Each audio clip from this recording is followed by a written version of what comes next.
And we're back once again, only on it's Last Call. Last Call at the Alcohol, only on the lastcallpodcast.com. And joining me here online, well, this man is he is one of the few wrestling podcasters, insiders who is not going to kiss any ass. He will not buck to a system, and he will not, be getting any phone calls from wrestling promoters trying to, gain favor. Because as he says, I don't care. I will tell it like it is. I give you the true sayer of TNA and just all things pro wrestling.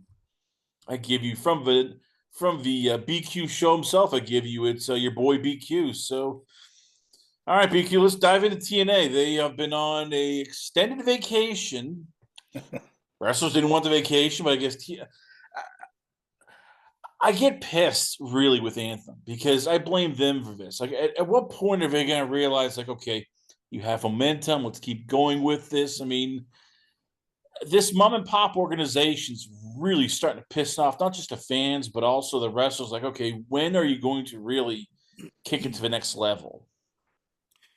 Yeah, I've been talking about it a little bit. I can't even say a lot because there's nothing to talk about. I think I've done my one podcast and hopped on Mike Gilbert's, and that's been it since Bound for Glory.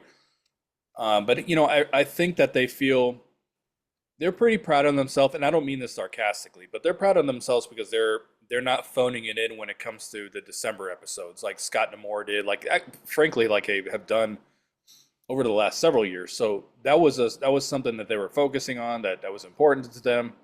That's great. You know what I mean? But they're phoning it in October. And in their eyes, I don't believe they think they are.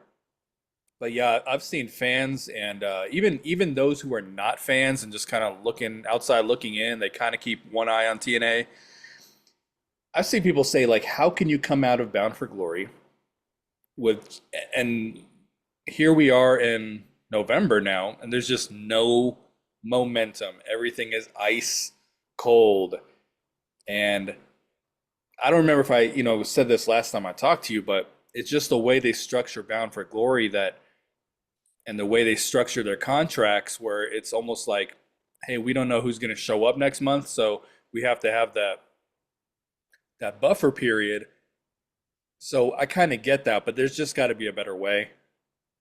And the fans are definitely not thrilled, but the even the fans who find something to talk about, the ones who get really excited when they hear there's a new TV deal in Zimbabwe, like they have nothing to talk about. There's nothing. They have given us like absolutely zero. And I don't even know when a new episode. I have no clue when one's gonna pop up. It comes out this coming week. This is going to be a new, I guess it's going to be live and everything, but it's like, I mean, when you talk to your sources, do you ever tell them like, look, fans are getting pissed. They are trying to like they want to invest more, and they feel you guys are phoning in. Do they ever like say, yeah, we understand, we're working on that, or do they just go, all right, I'll be like, does Anthem care about TNA, or is this to them like just another property? Well, yeah, to an extent. That's why I was saying they're pretty happy that they're not phoning it in December. Like we don't get the best of and the award shows and all that crap. Like they're addressing that, but also I think they feel, and again, I'm not saying this sarcastically by any stretch. I think they feel they know what's best and that they know what they're doing, and they can't always. They listen to the fans to an extent as long as they think it's reasonable. If they don't think it's reasonable, they don't listen. So I do think that they feel like they're giving us original content right now and that should be good enough. But if you're going to do that, and this is just the marketer talking in me, you got to have a social media campaign that gets people talking.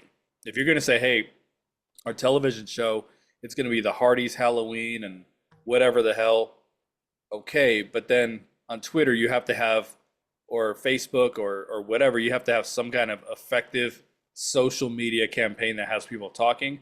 That has never been a strong point since day one that I've covered the company. Like social media, even though it's improved greatly, it's never really been their thing. So that's my opinion. Okay, you want to phone in the TV show, you got to do something on social media to get the chatter. Like WWE would never allow time to pass. Tony Khan too, for that matter, they will not allow a period of time to pass without knowing the internet is talking about their company. They just won't. It doesn't matter what holiday is going on or whatever. Like they're going to give you some kind of, if it's not content, they're going to give you a talking point. They're going to give you something. TNA struggles in that area. Is it a financial thing? I mean, I'm trying to understand like why. Can fans trying to understand why? Like, is this company that hard up for money? Because if that's the case, I'm almost begging them to sell them to somebody who actually is going to invest money, put it in, and not just mom and pop this. I don't think so. I don't think it's a money thing. I think it really does come down to contracts. You know, they always have these contracts end after Bound for Glory. And what happens is we get a month of television with people that we know are leaving the company after Bound for Glory. That's kind of what's happened in the past. So we're watching all these dudes that we know are gone, but we're seeing them on our TV screen. And I think this is just the buffer period. This is where they say, hey, we know who we're gonna re-sign, who we're gonna let go. And when we come to TV, it's not, you're not gonna see people wrestling who aren't associated with the company. So that's really how I think they're looking at it. It's hard to find anyone who agrees with the strategy, but we're just fans at the end of the day. But I don't think it's a money thing. I think it's just they just see it as their period of time to reevaluate and to move into the next thing. But I do think it helps Bound. I think it does hurt Bound for Glory because Bound for Glory every year just doesn't have any buzz coming out of it because they end feuds and all the baby faces win and all the baby faces go into the year as the champions, and there's no story to sink your teeth into out of Bound for Glory like they might do at a Slammiversary. But I truly think it's not a money. I think it's just a buffer period and where they can reset everything. How much do you think the TV deal will help with this going forward? Where they'll have money to spend on wrestlers for full contracts. This won't be any more like, oh yeah, it's by appearance dates. We can actually pay guys money for longer term deals, like 1 to 2 year deals. We're not doing this every year because there has to be people. I mean, I'm guessing, Carlos Silva must at times, if he doesn't have any hair, but pulling his hair out like, God damn it, we were trying to grow and you guys aren't letting me grow. I mean, there's got to be some people in TNA who look at Anthem and go, we can't grow with this. We need this more money, or we need people who believe in this. And maybe that even means selling TNA to somebody who gets how to really push sports media. For me as a fan, I have no issue with Anthem or how they're kind of running things. I did make a point on one of my mailbags. There's no actual evidence that Carlos Silva's doing a great job other than the people seem to like him. The wrestlers seem to like him. He's acknowledging, the stars and the one who are doing well at each loop and all that. From a business standpoint, though, there's no real evidence. I think we're going to know here soon if he is a step up from everything going on. But, to answer your question, I think a TV deal will help that tremendously because with Anthem running Access, like they can say we're doing the Hardy Halloween, we're doing Best of TNA. Let's just say they're on everyone thinks they're going to CW. Let's just say they're on CW. CW is not going to allow that. They're not going to allow those kind of episodes because the viewership matters to them more significantly. Where Access TV, it don't matter what TNA puts on, it's going to be the highest rated show on their program. On their channel. It does not matter what they do. It will matter if they go to a bigger company. So I think the programming will be more year round, and hopefully there is an influx of cash where they can sign longer deals. And I get it. I totally get it as a wrestler. It's hard to say, let me commit to TNA for more than 6 months or commit for more than a year. That's hard because you have to have told yourself WWE is no longer an option. AEW is not an option. As long as those in the back of your minds, those are options, TNA is not going to get long-term deals out of people unless the money is right. And AEW doesn't do that much more television than what TNA does. I mean, obviously they do Collision, where TNA only has one show, uh, but not everyone. Very few people are on both shows. The schedules are relaxed regardless of the company. It's just that TNA will work you for a couple days in a row, where AEW has to fly you into TV once a week. So they are able to provide that to wrestlers who say, "Hey, I'm cool with working, 2-3 days consecutive out of the month, and then do my thing the rest of the month." But they have to. There's wrestlers who are going to be open to that, but they have to financially be able to compete to keep people around longer. That's just how it is. And hopefully with whatever their new television situation is, we're going to see that. They're never going to pay what Tony Khan does, but that's where you have to offer in different areas that AEW doesn't, in regards to your schedule, regards to the way you're going to be utilized. Because I think one benefit TNA has, and it's similar to WWE, but I think it's a benefit, is that if a wrestler sits down and talks with TNA management, they'll say, "Hey, this is our plan for you. This is where we see things going. This is kind of a creative idea of what we can do with you." I don't think Tony Khan is sitting down with Jay Lethal when he signed and say, "Hey, here's my creative plan." Like, he's just collecting wrestlers. TNA is not collecting wrestlers. They're going to have some sort of plan for you. So they're always going to have that creative pitch. They're going to have their version of a lax schedule. Now what's missing is the money part of it. So let's go to Carlos Silva, because I feel he's like the biggest lightning rod. And I don't get the hate from TNA fans, because he's done something that we've been begging TNA to do: get rid of a drama. I mean, as you said, the wrestlers like him. He runs, the ship runs, and there's no like problems with like payroll or wrestlers spouting off like, "Oh yeah, I didn't get my tickets."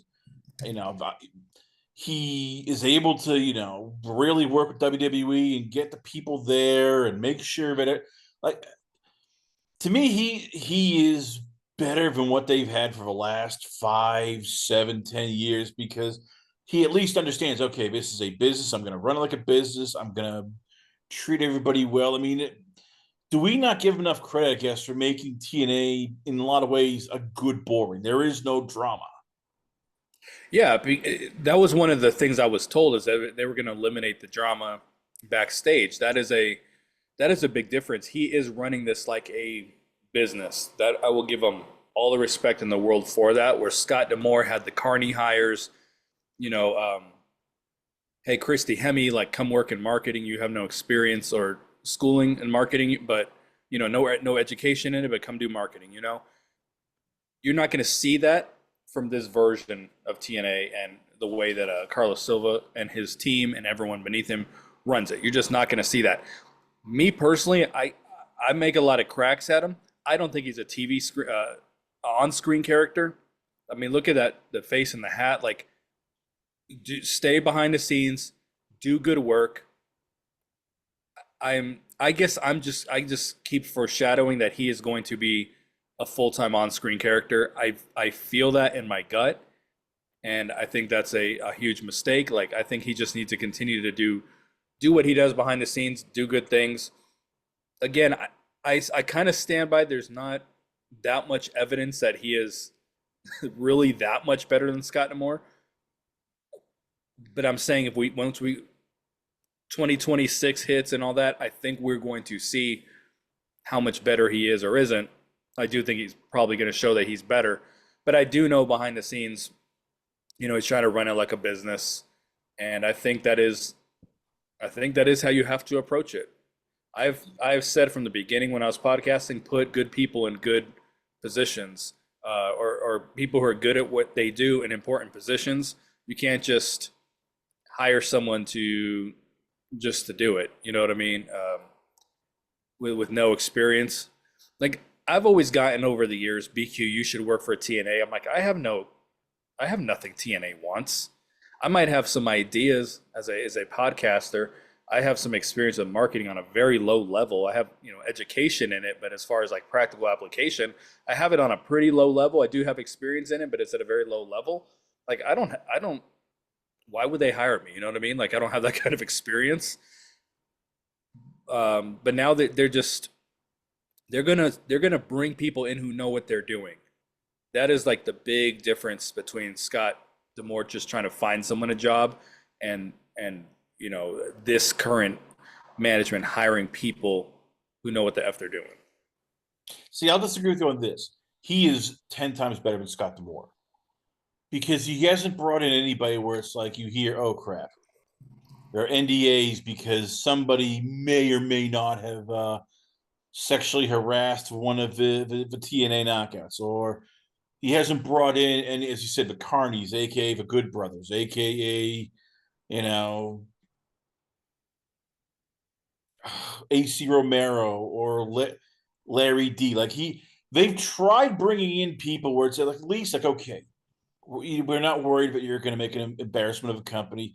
Like I give him credit because it's easy to get seduced by that, to bring in all these big names, and for the most part, he's avoided bringing in people where you can argue, all right, all the free agent signings, even WWE people, they've come in, they fit to the locker room. There's nobody who we looked and went, oh crap, we're getting more bad comedy because it's the Good Brothers segment, and which I think at one point you were ready to like, I will run the Good Brothers over just to get rid of them off TV. They are killing this product. Yeah, I think you I would say you make a very good point there. Um, Scott would bring in people, yeah, like the Good Brothers. Obviously, is really the best example. He would just bring in people because he thinks they kind of have a name, but then he would say, okay, if you please sign with us, I will promise you this kind of title run or this many title wins. Like the Good Brothers, I don't know for sure, but I feel watching the show, he was like, hey, we're gonna make you 3-time tag team champions because the third reign that they had was so forced and out of nowhere, and no one was asking for it, and it just seemed like it was a contractual obligation. Um, I think it was same with Alex Shelley's world title win. That felt like a contractual obligation. Wins it out of nowhere from Steve Macklin. No one was asking for that. Even Chris Sabin getting his last X Division run, like there was a lot of that. You could just feel it in Scott D'Amore. Even Rhino being a tag team champion. All these guys he brought in, you could just tell he was like, "Hey, please sign. I promise you this." And I think now they're in more of a position of power where they're like, "Hey, come be part of what we're doing. If you don't want to be someone, if you don't want to be a part of it, someone else will." And that's the best position you can be in when you're signing free agents. It's just like a sports team, a bad sports team who has to overpay someone to convince them to come there, where a good sports team can be like, come be a part of this winning culture. You may have, if you don't want to, we're not going to beg you because the next person will want to. You want to be in that kind of position, and I will say, I think they're trending more that direction under Silva. Like I'll even, as much as I'm not big fans of TNA Creative, I know that you are not big fans of TNA Creative. It's still better than what we got. Like Carlos has at least figured out. Okay, this is at least it's like a McDonald's hamburger. I know it's not gourmet. I know it's not the best, but it's satisfying. It's tasty. I can at least live with it. He at least has gotten rid of the two. And look, I get it. RD Evans was very creative, but some of those segments, as you said, with Ash by Awful Sauce, you're like, oh my god, no, no, no, no, please, oh crap. And even before that, when you had the TNA, House, when it was just you never knew. Like you saw good wrestling, then you saw this weird stuff that was like sort of even horror/fantasy. I mean, at least this product is at least watchable in terms of okay, I know what it is. It's not the greatest, but at least it's something that won't have fans going, "Yeah, this is too weird. We're out."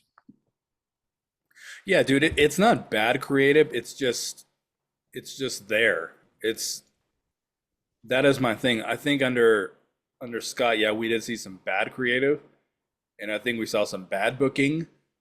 I don't think we're seeing bad creative and bad booking, but I don't think we're. I mean, I think the booking is solid enough, but combined with the creative, I think it is just extremely safe, and that's probably my biggest issue with it. Just safe. Everything is safe. Everything is every time there's an opportunity to like get some heat on a heel and maybe boo them, out comes the baby face to save the day, and they're just very concerned with trying to send the crowd home happy more often than not. When I think the crowd will be happy with a good show. We didn't leave Avengers when uh, not Endgame, but the one before where like Thanos went off. We went off the, you know, I was gonna say off the air, but the movie went out with Thanos on top. You know what I mean? Like no one was like, "Oh my God, the bad guy won." Everyone was they were content with a good story. You know what I mean? So I think there's a little bit too much like focus on that right now.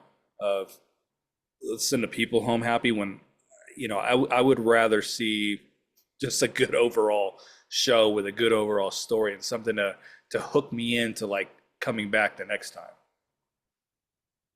And I agree, but as somebody has pointed out, that's basically WWE though. You can say they're the same way. Like Cody Rhodes usually they ended with Cody Rhodes always defeating the villain. The good guys win, bad guys lose.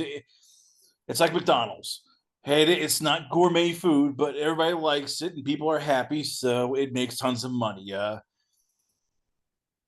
And I know that you like Vince Russo, you would want him to be creative. I've also had people say that if Vince Russo goes near any pro wrestling organization, WWE or TNA, we will burn the house down.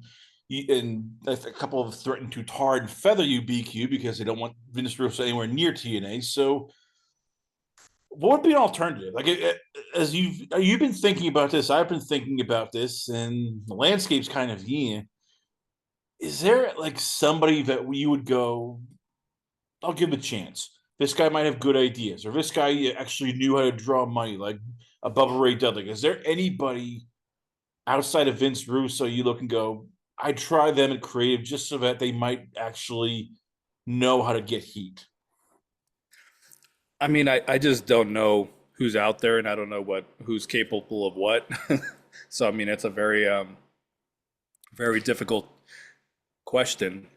But as I've always said, I think like the wrestlers book and wrestlers is just the worst way to do it.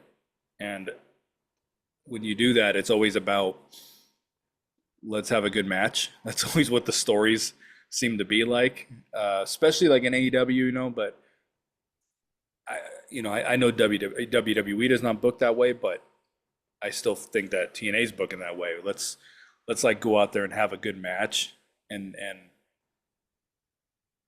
I'm always saying like the Tessa Blanchard and Gia Miller thing was like my favorite part of the show. Like I thought it was a masterpiece. The match sucked, but I thought top to bottom it was a masterpiece. I thought the only thing they fucked up on was instead of letting Gia Miller rise to her feet and get a pop from the crowd, they cut to a Bioflex injury report to let us know the Dudleys were cleared for the main event. Like that's the kind of dumb shit that I don't understand in television. But I don't I just don't know who like I don't know what people's capabilities are. But I just think at the end of the day, wrestlers can't book wrestlers.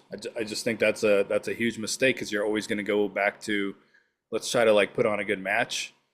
And like I don't really care about that. I mean, I don't want to see a bad match, but you know, so I watched I'm watching Juggalo Championship Wrestling. I was like, you know what, I'm gonna watch this first episode of Vince Russo. And I'm not too far into it, I'm not gonna lie, but it's like right off the bat, they're trying to hook you in with some kind of cliffhanger for the show. Um, the commentators are kind of talking about it. The opening match was horrible. It was Willie Mack versus this guy, Mr. Happy.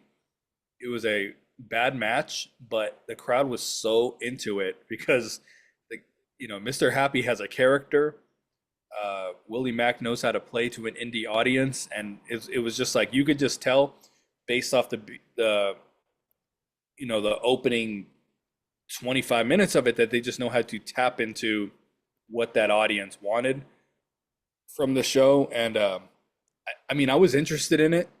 You know, they didn't kick off with, TNA kicks off with these boring Santino segments that just come off like they're just trying to recycle something from a bad Monday Night Raw episode, or let's just kick off with a X Division match just for the fuck of it, just to get you out of your seat. Like it's just so formulaic, and there's nothing that's like grabbing me to say, man, what's going to happen later on in the show. Like that's just not there watching it.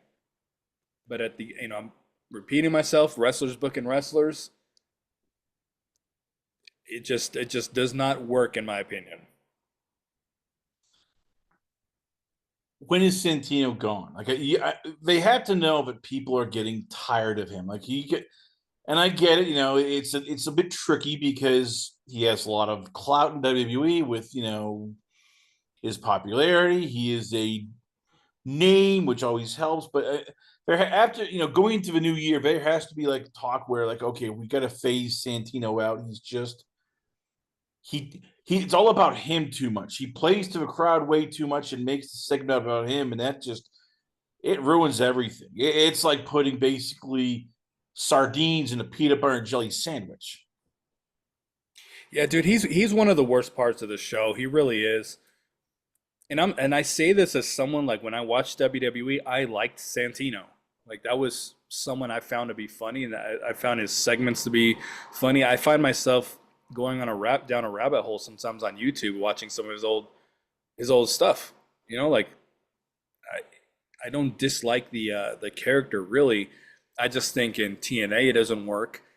I remember there was a segment where Masha Slamovich was getting beat down in the ring. She was gasping for air, and Santino's music hits, and he takes about 30 seconds getting himself over, even though Masha's in the ring getting her ass kicked. Like that kind of stuff. I'm just like, this is so bad. And man, I do think TNA thinks it's bad, but he's just, as long as this partnership with WWE exists, because the what I always say is that the WWE fans have fonder memories than of Santino than how we perceive him as TNA fans on screen.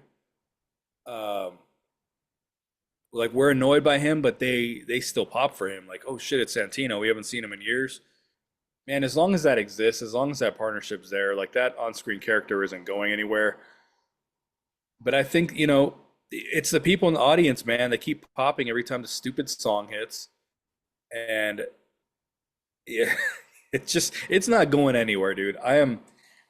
There are other aspects of TNA that I believe they think are bad, but they're not going to change it because of the familiarity that it has with a certain audience. So we're going to be talking here doing an end of year episode, end of 2026, and Santino's still going to be there. I'm not even. I'm confident in saying that. That leads to the next controversial one. Your TNA Women's Champion is NXT's Kelani Jordan. This is sort of a hot button, and look, the TNA hardcore is going, oh my God, she doesn't belong. She's on TNA Town, blah, blah, blah. And I get it. The TNA, say supporters will look and go, she is a star. That's what matters. She is somebody that can draw eyeballs onto the product. She's now turned heel, and that's thank God, because her as a baby face in TNA was not working. Could this be what TNA needs to help get either Indy Hartwell or Mara Sade or even Lei Ling Lee over as a champion? Because Kelani is becoming this pretty, bitchy heel. And let's face it, she is somebody who can actually work. She is probably better than most people in AEW and TNA in terms of talent and star power?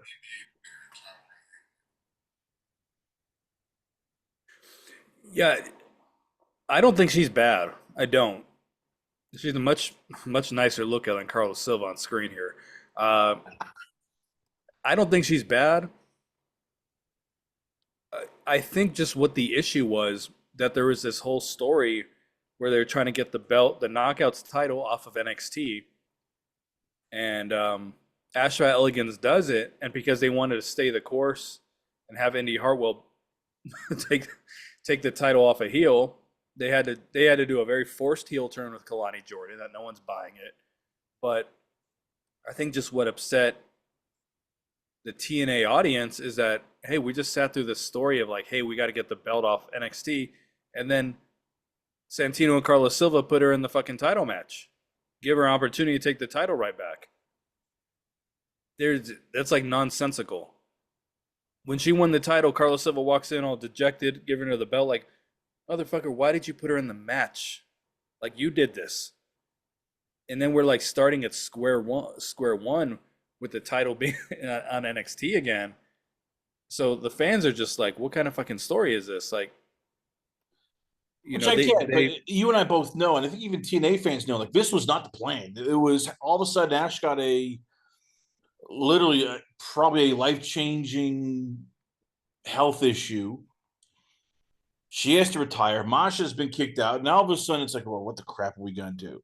Because as you said, because of this partnership, there's probably some people like if they said, "Oh yeah, we're gonna put the belt on Jody Threat and have her work at TNA matches," or Danny Luna, I'm guessing WWE go, no, they don't look like stars. They don't even look like they belong. No. So how much of this, should we cut slack? Like, okay, this was just a crap sandwich, and you make the best out of it. Still won't taste well, but we gotta salvage this crap sandwich. I can't give them a pass because obviously when that happened with Ash, they had to come up with something. Obviously, on the spot. I think we all give them a pass for that. Again, was the option to put the title on NXT talent smart? I think there was other options that the crowd would have been more invested into, but this is what they decided to do. But then you had months to say, how do we pivot? How do we turn this into something people care about? And Bound for Glory rolls around, and she's still the champion. And that is where I have an issue because it's just obvious they're just first of all, the match was horrible at Bound for Glory between her and Indy Hartwell. Now we're gonna see it again. That is tone deaf. Like you could tell they didn't have chemistry from a 6-man tag they did the week prior. It was like a mixed 6-man tag. Every time they were in the ring together, it was bad.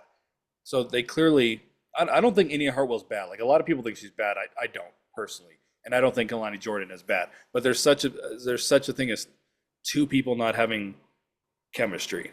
I've been on dates with girls. I mean, I'm married now, but I mean in the past where I'm like, man, this girl is beautiful. We have no chemistry. Like we have no nothing. So you don't force it. You say, hey, maybe we'll make good friends. These two have no chemistry. We're going to continue to see the match. And I cannot give them a pivot for not just pivoting. I mean, I can't give them a pass for not pivoting. And at Bound for Glory say, hey, this is not the way we wanted to put the title on Indy Hartwell, but we're going to do it. I just don't think 2 months later we can keep saying, oh well, Ash had to retire, so we had to make a decision. Like, no, you've had time to come up with something good and you didn't.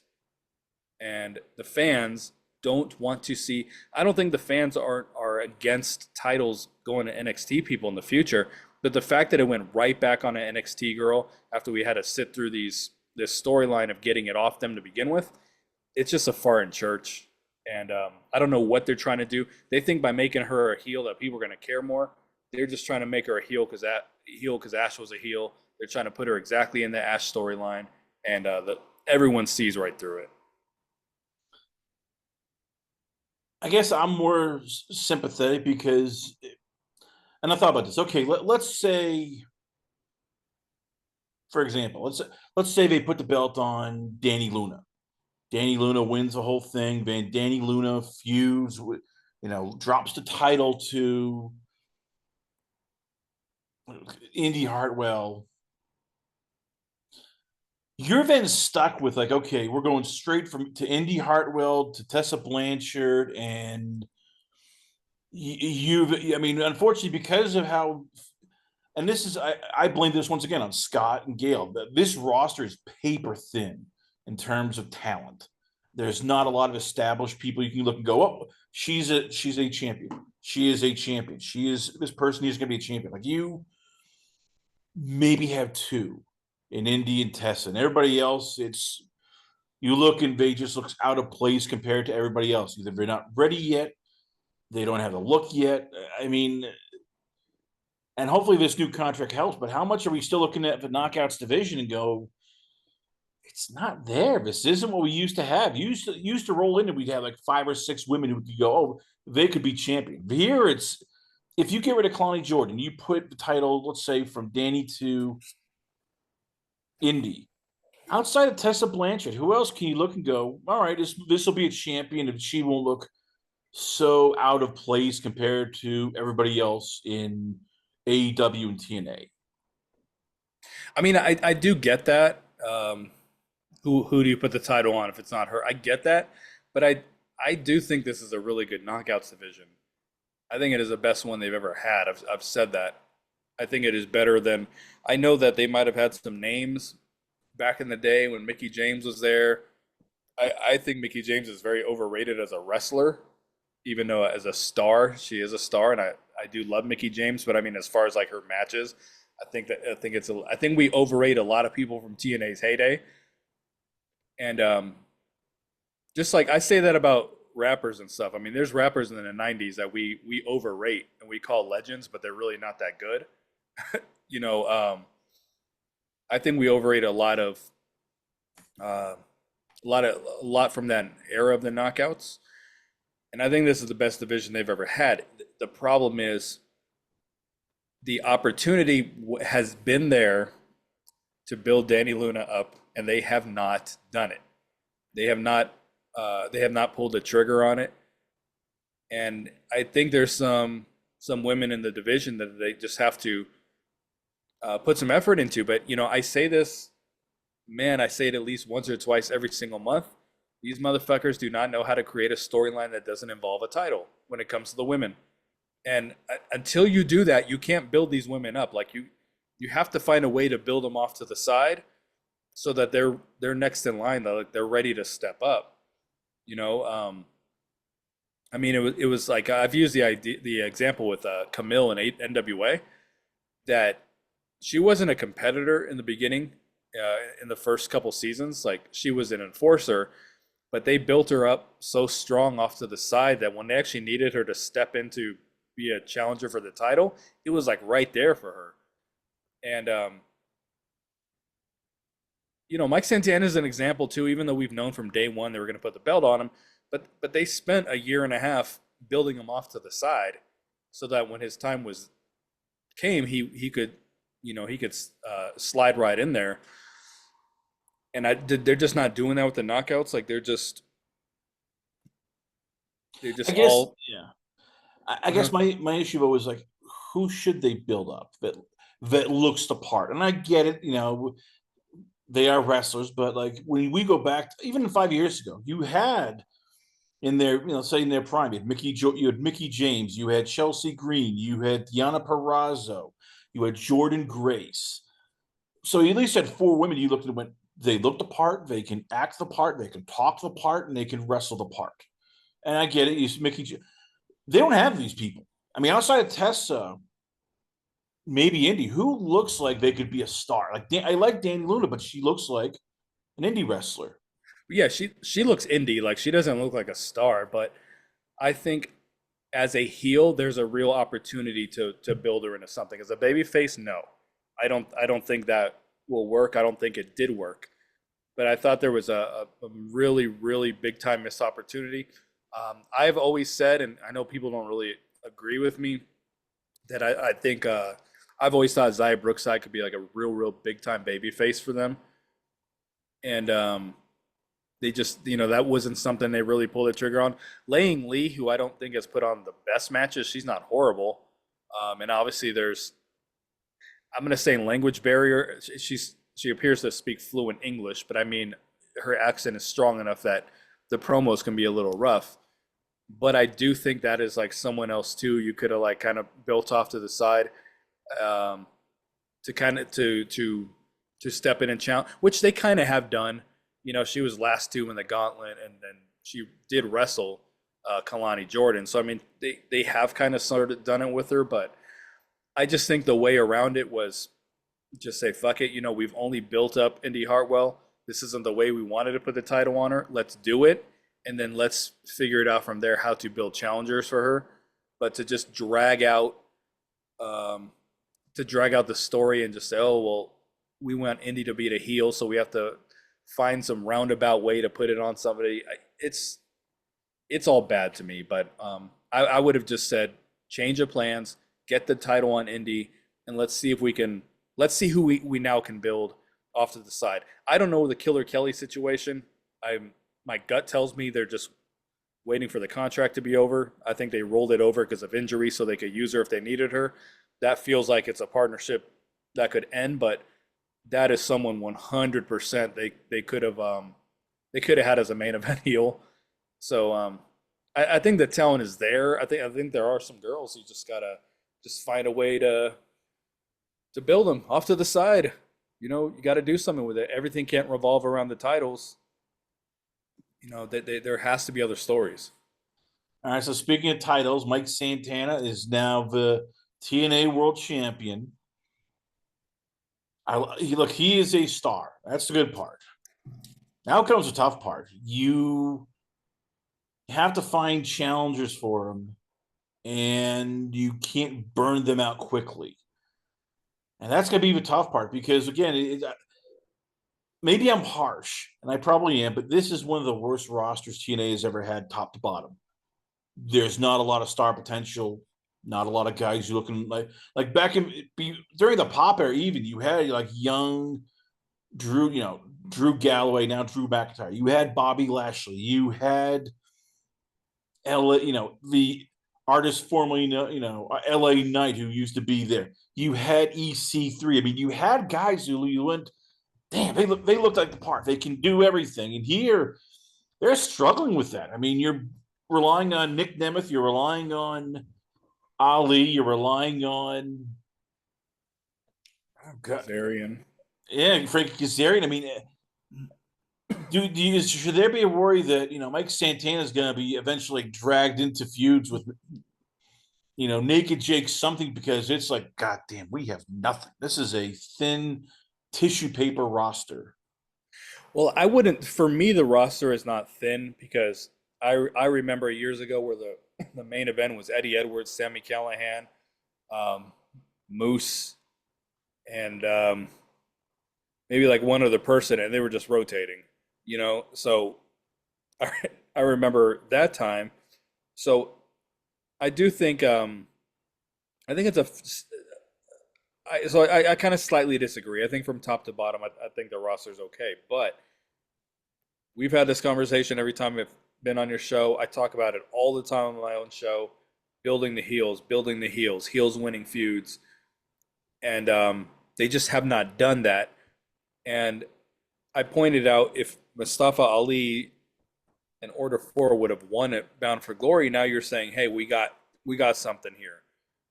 And from a heel standpoint, there's nothing for Mike Santana because they did not do anything to build that. I think now the story with the Call Your Shot gauntlet, I think it's going to tease that Frankie and Nemeth are trying to get at him. And I think that is going to be the story for a long time. But I think they're ultimately going to cash in on the Hardys as a team because they really have nobody to beat the Hardys. You think they got no one for Mike Santana? They got nobody for the Hardys.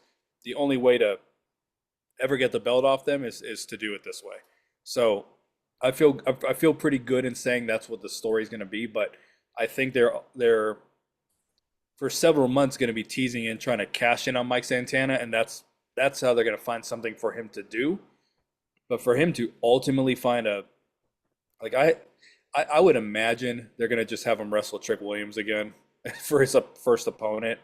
I think we've seen iterations of that enough that I don't think anyone cares anymore.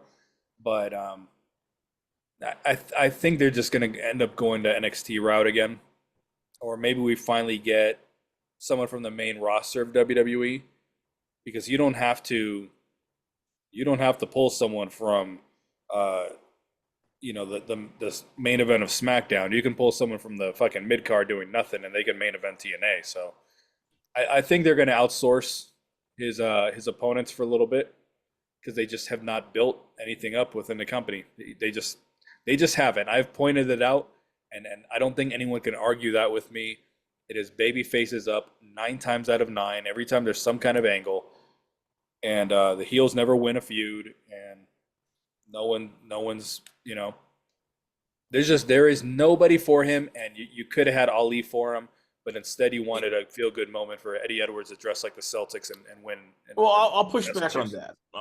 I think because when I was thinking about that, Eddie, order for losing at Bound for Glory was, I think, the right choice, just because then you burn through it again. Then you burn through Ali Santana again. I mean, we just did this earlier this spring, and now you're going to have him so what are you going to do? Like, Ali can't keep beating, loses to Santana again this feud, or Santana drops title within like the first month to Ali. I mean, again, I look at the roster and it's just, and I get they need to build people up, but the eyeball test, like Eric Young, Mance Warner, Jake something. I'll even go, if you want to go the heels, with the Rascals. None of these guys scream, yeah, we are ready to take the world title. Even Leon Slater, who you and I both love, we're looking going at times like, oh god, he's a little small. Like, how much do they need? Like, in the perfect world, they need like a Bobby Lashley, or a powerhouse Hobbs to drop in their lap. So at least it's somebody where it's like, this guy is a heel. He looks like he can destroy people. He can actually get on the mic and do decent. It's not somebody that looks like a square peg into a round hole. Yeah, I don't know what they're gonna do. I really don't. I think they're probably sitting waiting to see who WWE releases next. You know, I would say Ridge Holland could have been in that spot, but they already had him wrestle each other, and he's hurt and broke. So I don't think that's gonna work.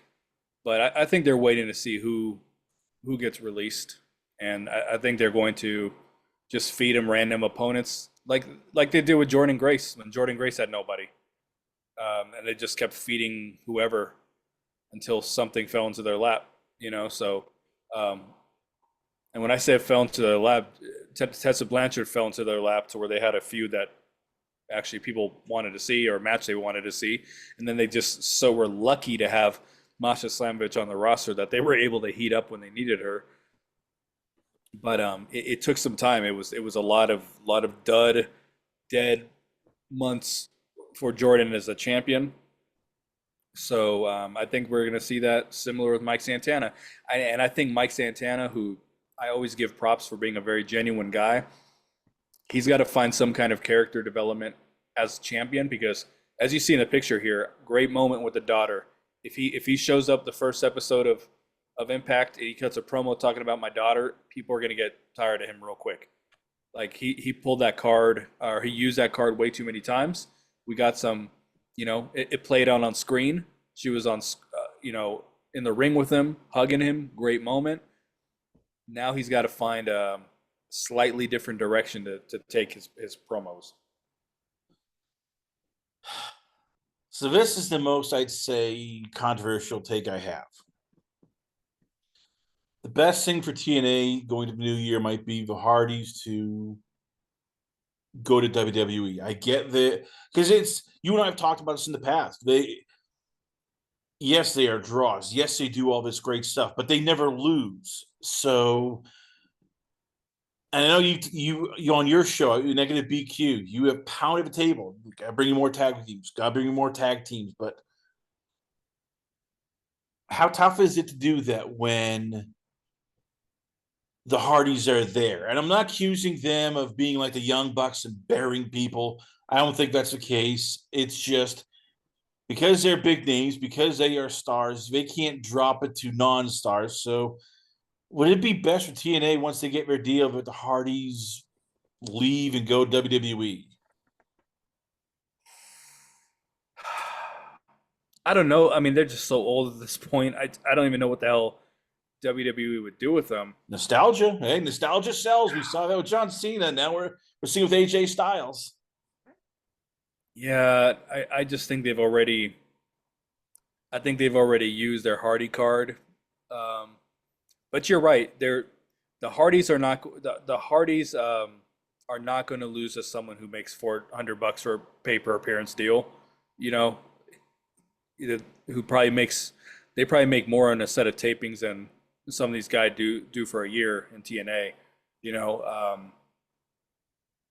I, I, dude, I'm like really speechless because I don't know what the hell they're gonna do. I think they do have that problem sometimes where they bring someone in and they're just too big of a star for the company. Frankly, they had that issue with the Good Brothers, even though I think they fucking suck. But they just they there was just no one for them to work with until they were able to bring in a couple teams later. You know, like the Kingdom was around. I don't remember if they wrestled each other or not. And Briscoes, like they found something. Ultimately, Gorillas of Destiny and all that. But when they first came to TNA, there was nobody for them. So they just ran through the division, and like we're kind of seeing that with the Hardys a little bit. They're much more over than the Good Brothers, thank God. But that's why I just think that I don't know what teams are out there. Tag team wrestling is very hard to. It's very hard to build a competent division. We're just not in those days of all the great established tag teams that you can just throw out there. I mean, and I think it's because wrestling got away from tag team wrestling for the longest time, to where it was always just putting two random people together, the Broditos of the world, just throwing people together and just not really establishing teams or even knowing how to establish teams anymore. But I don't know what they're going to do with these guys. I think they're going to be in TNA till they retire. I'm just having such a hard time thinking WWE's going to give them another run. TNA fortunately knows how to book them very well and play to their strengths. I watched them wrestle in AEW, and it was a nightmare. They couldn't hang with anybody. TNA knows how to structure their matches a lot better. Obviously, WWE doesn't have much of an issue with that, but I'm just having a hard time seeing them go back there. See, I guess I could see it because hey, it's the Hall of Fame, and they've been dying to put somebody in, and all of a sudden you're looking going crap.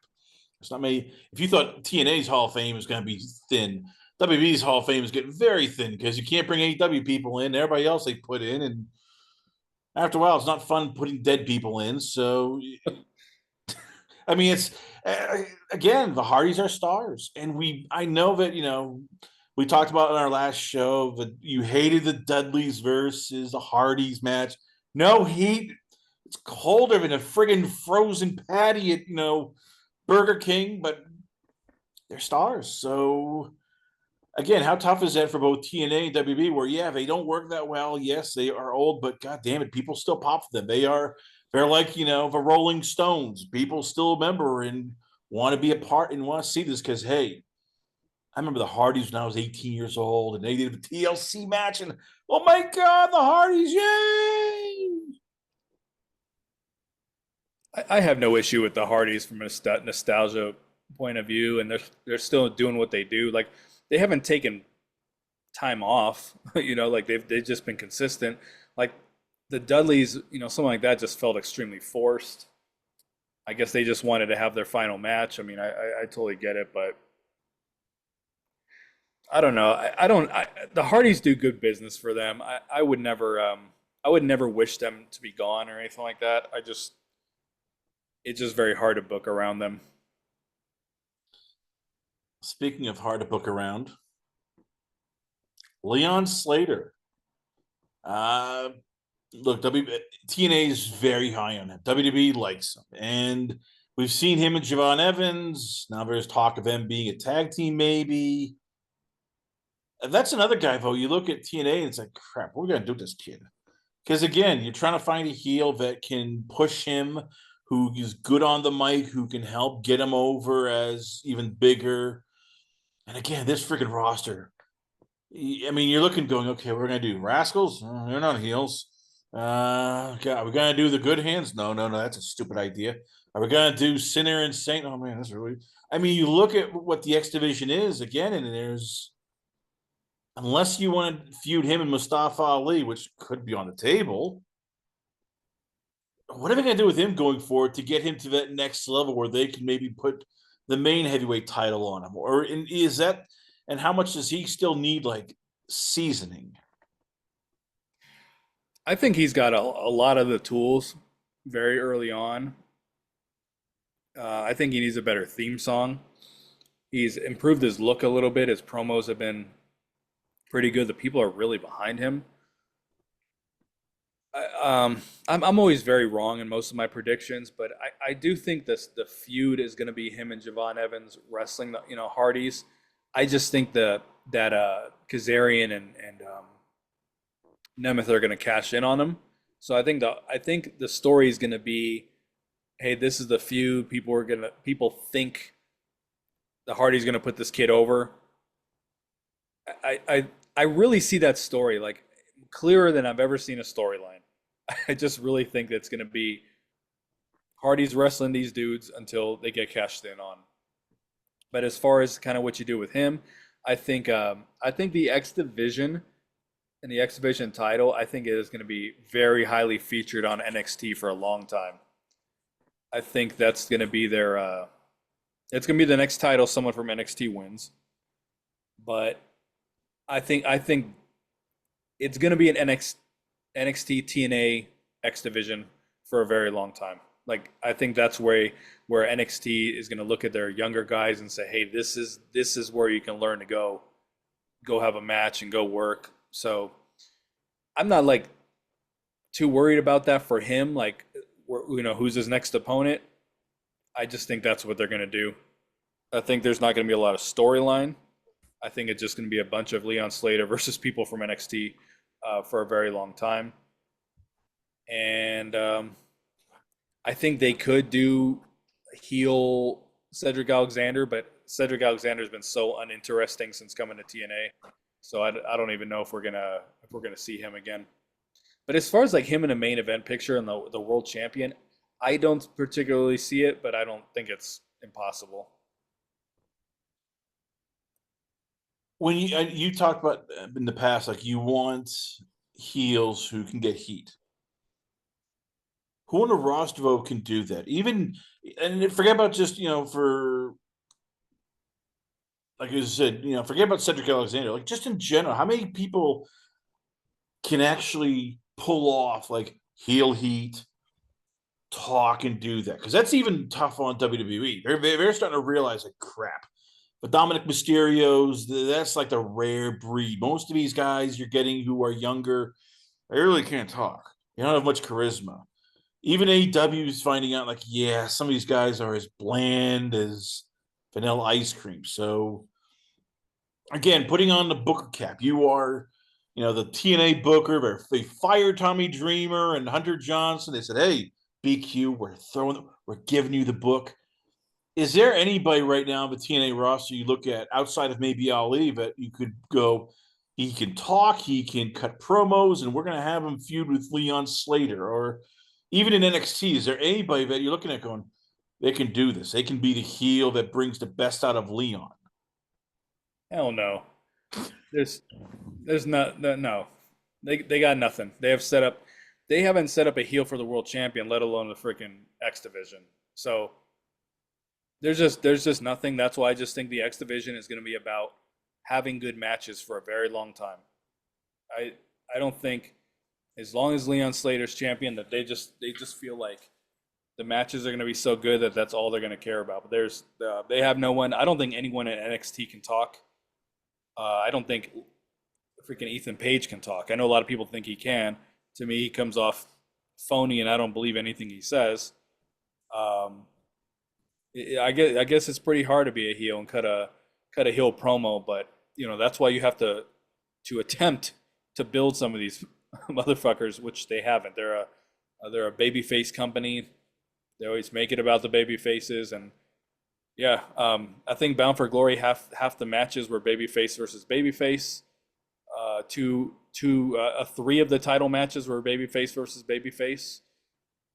The TNA Plus before it, half the matches were babyface versus babyface. Like they have a real fucking problem that they have failed to address, and now they have no clue what to do. First, let's go. I'm glad you brought that up because we're gonna have to go into TNA NXT partnership in a second. But how do you become a heel, though? I mean, because I was thinking about this when the Tessa Blanchard versus Gia Miller match. Tessa was starting to get cheers. I mean, people online were liking her because they're like, "Oh my god, Gia sucks in the ring. She doesn't belong there." I mean, this isn't your father's and older brother's pro wrestling where people understood good guy you cheer, bad guy you boo. We're gonna do this. It's what's we're this is the whole ecosystem. Now you're getting a lot of people who they just want to do whatever the hell they want to do. The fans, we want to cheer Dominic Mysterio. Let's cheer him, even though he's facing AJ Styles. He's working as a heel. Screw this. We want to do this. They want to sing Seth Rollins' song, and they want to go along as he's the babyface, even though he's a heel. We see this even with like TNA at times, where fans will cheer for like Ali and Nick Nemeth. I mean, how tough is it, creating a heel if you're a booker when the fans aren't going to do what you're supposed to? They're going to do whatever the hell they want to do because they bought a ticket, they want to be part of a show, and yeah, this as we've seen, it can go quickly sideways where they turn on the baby face and they cheer the heel because god damn it, they just want to do that. It's really difficult, man, and I blame the wrestlers. I think wrestlers are very thin-skinned these days. I don't think they want to be booed. I don't think they want people to say negative things about them. They they're just not committed to being heels. Like that's why MJF stands out so much because he's so committed to being a heel, where everyone else wants to be liked. Dude, man, I was watching Dark Side about John Tenta Earthquake, and that dude literally lost sleep over fans booing him. Like he hated being a heel. He was just such a great guy, such a nice guy. He only wanted to be beloved by the fans, but he committed to being a heel, and he was a very, very good heel. You know, Earthquake was a great heel for a while. We just don't see that level of commitment because they want to be accepted by the fans. So they wrestle to be accepted by the fans. They wrestle for the pop. I remember the day I turned off Ring of Honor and never watched it again. I was watching Donovan Dijak, who was a heel in the match, did some kind of big move, ran to the outside, stood on the guardrail, and started getting himself over to the crowd. I said, "What the fuck is this?" You know, I need that clear designation when I'm watching my shows. I've told this story before. I took my family to see a AEW Collision one time. Um, my daughter kind of likes whatever, but my wife and son were real bored by the show, and my son was saying, "I just like they're very casual wrestling fans." My son was just kind of like, I didn't know who to cheer and boo in any of the matches, so he was just like very disinterested and disconnected from it. Like we've gone to indie shows in high school gyms and we know who to boo, and you just kind of get into it. And wrestlers these days, they just want to be liked, they want to be beloved, they don't want to commit to changing their style of wrestling in order to get booed. You know, I think that's what the issue is. Like we see these guys turn from babyface to heel, and they have the same move set. They're doing the same fucking shit.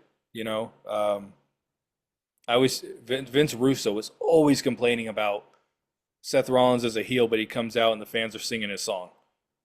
You know, same when Jericho had Judas. He wanted to change the song. Tony Khan was like, no. So now he's coming out as a heel and everyone's singing with him. It's just no one knows, no one wants to commit to creating heels is the problem. Like wrestlers don't want to commit to it, and I think the people in charge don't want to commit to it the way they need to. I think the best way is to bring in unknowns from the indies that people can't cheer because they don't know who the hell they are, and make them heels. Um, Once upon a time, TNA debuted Killer Cross, who no one knew who he was. Unless you watched Global Force Wrestling, those 6 episodes, no one knew who he was. He did a little work in Lucha Underground as a White Rabbit, but he was basically an unknown. Came in and was a monster heel for them. It didn't work out, obviously, but I think sometimes you just got to go out there and NWA brings in unknowns every fucking week, so it's very easy for them to bring in heels because no one knows who they are to cheer them. A little bit off topic, but how much of it is also just society likes the bad guy? I mean, let's face it, the most popular shows of the last 15, 20 years, The Wire, Breaking Bad, Sons of Anarchy, The Blacklist, Mayans MC. They're the villains. I mean, Raymond Reddington is a villain, but people love him. Walter White is a villain. People love him. Dexter, villain. People love him. So even if you did all that, how much is it still tough? Because fans love the bad guy. If you're cool, we still want you because damn it, you're just cool. To me, it's tough because we've gone so far now. Like if you're creative, if you're dark, we still want you because the baby face is the baby face now has to be bland as hell because baby faces can't cheat and the villains can do whatever because and fans love it because hey, it's just cool. That is a big problem. But it's the way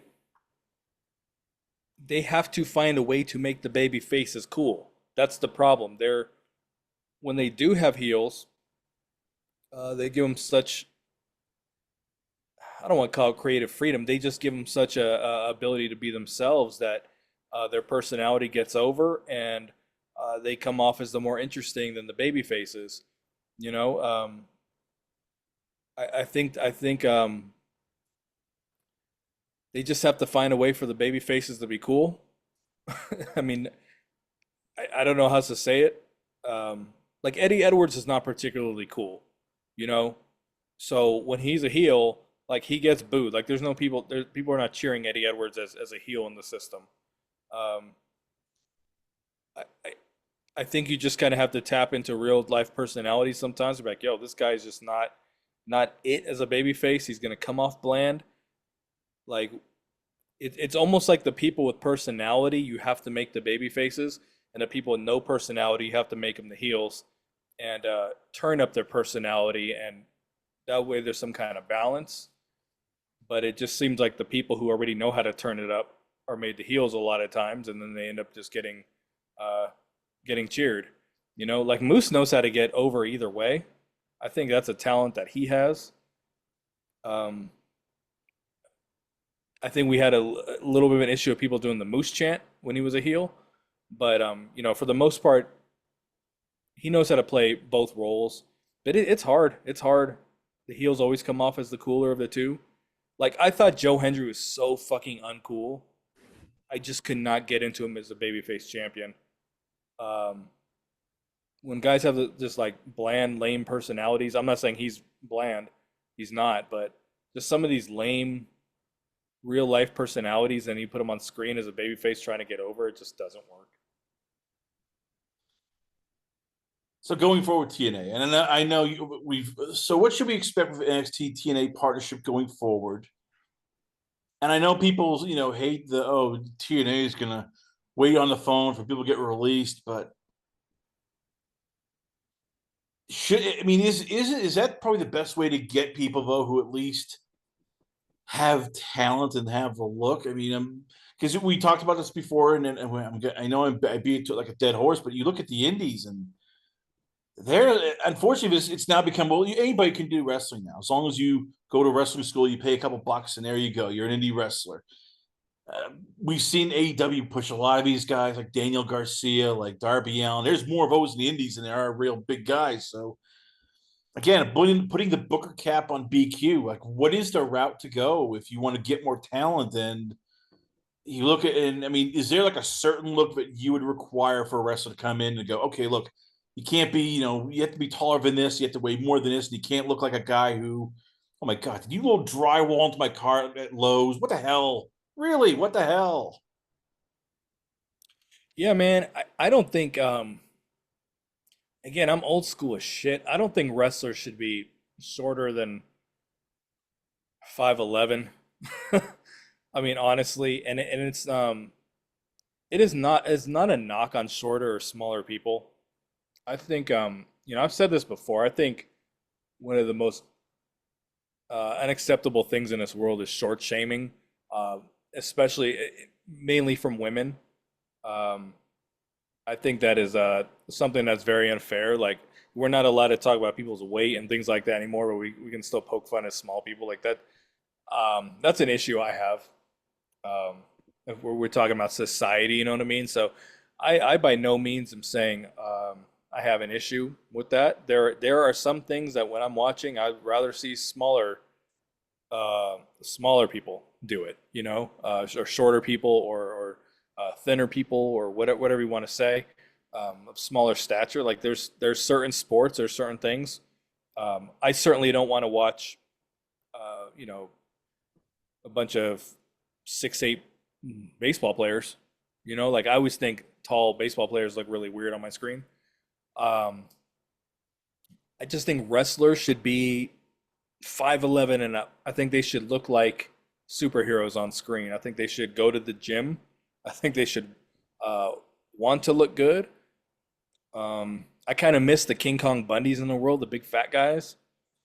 I kind of miss those type of heels. Uh, I think I think we have just opened the door too much to smaller wrestlers. I think at some point they just got to close the door and be like, "Yo, we got too many of you guys. Um, you look like Special Agent Zero. Like, give us a call." He stands out so much. He could have come in really as a main event heel because he was completely unknown and he looks the part. Like they actually could have probably done something with him, but they made him an enforcer. It's whatever. It's working. But I think at some point you just got to close the door and be like, must be this tall to ride. I just think that has to happen. I just want to go back to seeing these guys look like superheroes on screen. We're never going to get back to like the 80s, the larger than life characters and all that. But I want that is kind of what I like to see from my wrestling. I've just never been into the flips and all that stuff, and the Leon Slater and Javon Evans match. Like everyone loved that. I did not love it.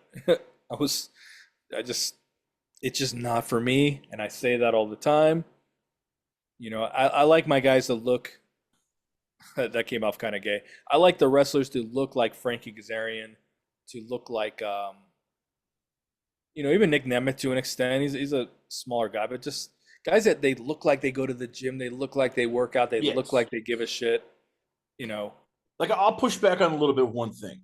Height not so much because if Chad Gable in TNA, I would love that. But then again, he looks like he can just beat the dog shit out of most people. And he can't because he's an Olympic level wrestler. So he's the outlier. But yeah, I mean, like I would trade right now Dark State for all of Order 4 except for Ali and all of the system except for Moose. They look like if BQ gets out of line and is mouthing you off to wrestlers, they look like they'll take you out back and beat the crap out of you.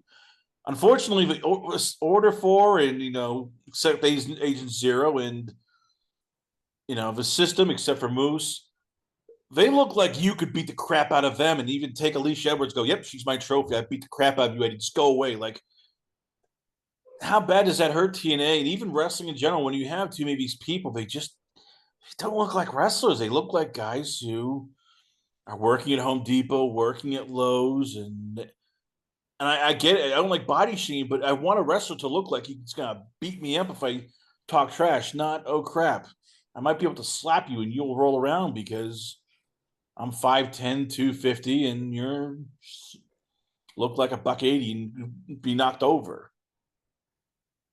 it's just as wrestling has just become uncool over the years.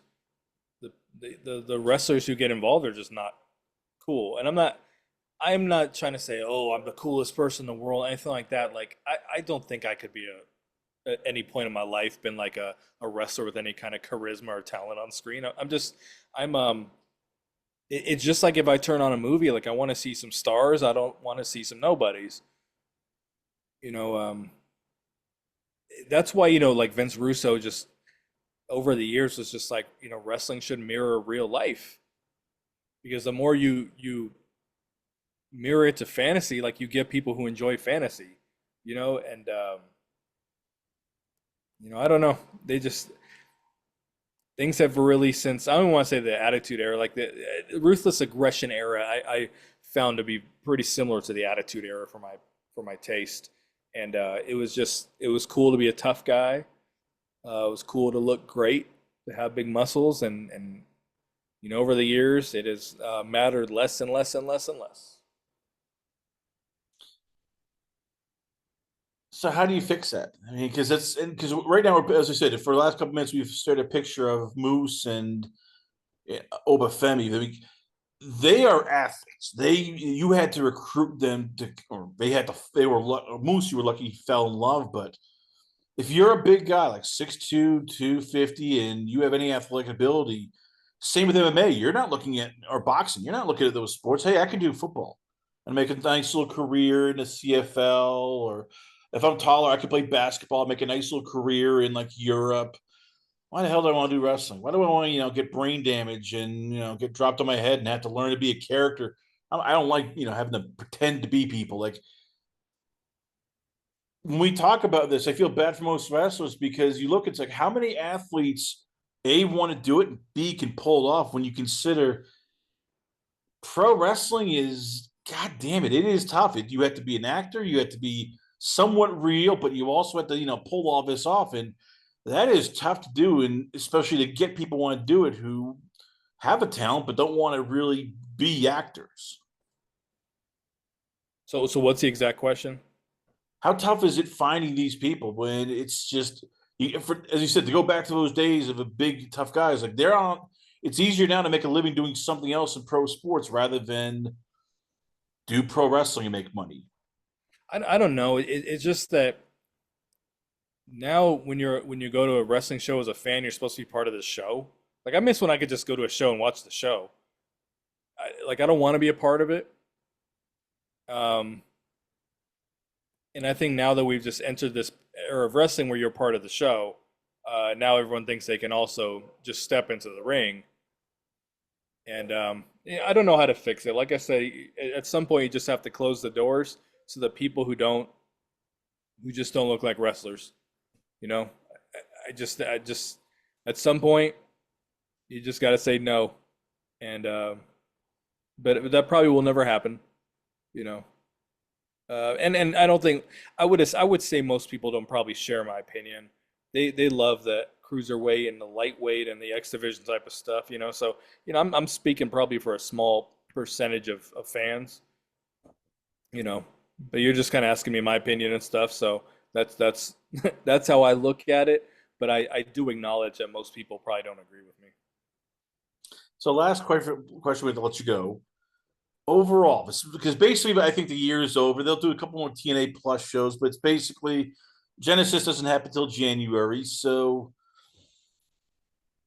in your opinion, was this a successful year for TNA? Not just financially, but just overall wrestling wise. Like, if you had to grade TNA, would you give it a good grade, a bad grade? Like, was this a good year for TNA?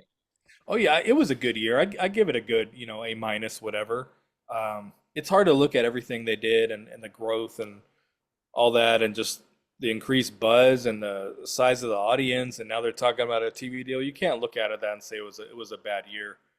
I think they did a lot of very very good things. I think there was a lot of improvements with just a lot of areas that I've been asking them to improve in and for many years. So um, as I said, we're really going to know in a few months if Carlos Silva is the guy or if he's just talking a big game. I think we're going to know that very soon. But I think overall it was a very successful year. I would I would I want to see more on the show in general. That just makes me say, hey, I want to tune in next week. I left Bound for Glory and I didn't care to tune in the next week. There was nothing to tune into, but there was nothing. There was no cliffhangers. There was nothing that I said, hey, what's next? What are they doing next with this? And um, I would love for more of that. I would just like I'm looking forward to getting through this Juggalo Championship Wrestling episode because people in the YouTube comments were keep talking about the end of the show, how good it was, like that it just hooked you into the next week. Like I miss that kind of stuff, so I'm looking forward to seeing whatever that is. But I would say there's a lot of improvement. I mean, a lot of room for improvement, but there was also a lot of improvement. So I think it was a good year for them. Well, there you have it, ladies and gentlemen. Once again, I give you the man who's going to tell you how it is. You might not like it, but he is what pro wrestling needs, the real, brutal, honest opinion. I give you TNA Scribe, Insider, and all-around pro wrestling critic. I give you BQ of a negative BQ show. So BQ, once again, where can fans check you out at? Where is the YouTube channel, the Twitter, Instagram? You probably have a Rumble somewhere. Like, where can fans hit you up at? I don't even know what that is. Yeah, just check me out, Negative BQ on Twitter. Excuse me, Negative BQ on YouTube. BQ Speaks on Twitter. And that's where you can find me. Negative BQ, ladies and gentlemen, or BQ. Once again, always honor and pleasure having you on the show. We come back. A lot more going on here, only on it's Last Call. Last Call, the alcohol, only on the lastcallpodcast.com.